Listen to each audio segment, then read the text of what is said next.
Good afternoon, student. Today I am here with the last part of your poem, यहाँ अंतरित मुस्कान।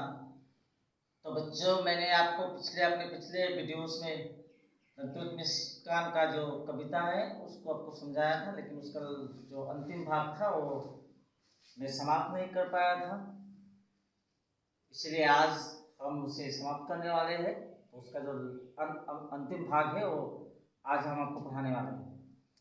तो हमें याद है कि हमने जहाँ से छोड़ा था वो था जब कभी बच्चे की माँ को धन्यवाद दे रहे थे और कह रहे थे कि धन्य तुम माँ भी तुम्हारी धन्य, चिर प्रवासी में इतर में अन्न। इन दो पंक्तियों में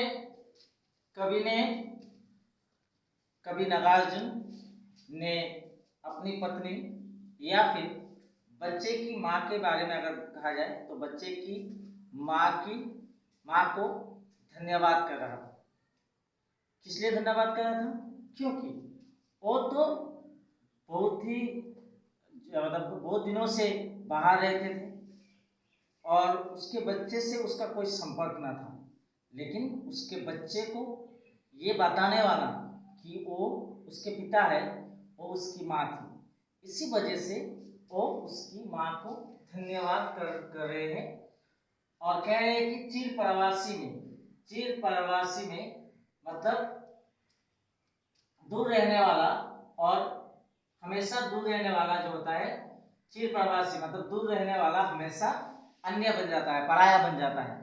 तो यहाँ पर कवि अपने को खुद को पराया बता रहे हैं बच्चे के सामने, क्योंकि वो उसने खुद ही कभी अपने आप को अपना बनाने का कोशिश नहीं किया, क्योंकि वो बाहर है, इसलिए वो उसको बच्चे को पता ही नहीं था कि वो उसका अपना है।